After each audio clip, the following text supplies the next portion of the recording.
جو شخص جانتا ہے کہ موت آ کر رہے گی، قیامت ضرور آئے گی اور اسے خدا کے سامنے پیش ہونا ہے، وہ خوش کس طرح رہ سکتا ہے؟ لالچ آدمی کو بدنما بنا دیتا ہے۔ جس نے خدا کے سامنے عاجزی اور فروتنی کی خیال سے صوف پہنا، خدا اس کی بینائی اور قلب میں نور زیادہ کرتا ہے، اور جس نے فخر و غرور کے باعث ایسا کیا، وہ سرکشوں کے ساتھ دوزخ میں ڈالا جائے گا۔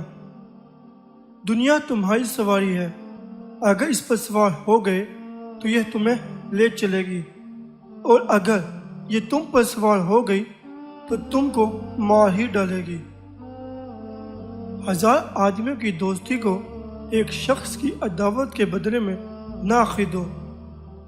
غصہ ہو یا خوشی، ہر حال میں ناحق بات سے بچے رہو، حق بات کرو۔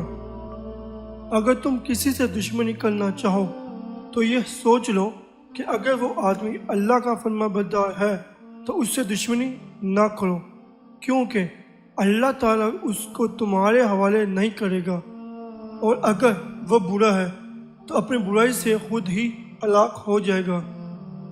جب عبادت کرو تو یہ سمجھو کہ تمہاری زندگی کی یہ آخری عبادت ہے۔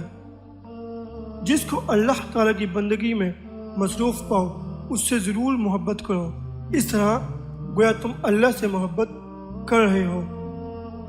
بدوں کی ہم نشینی آدمی کو نیکیوں کی طرف سے بدگمان کرتی ہے۔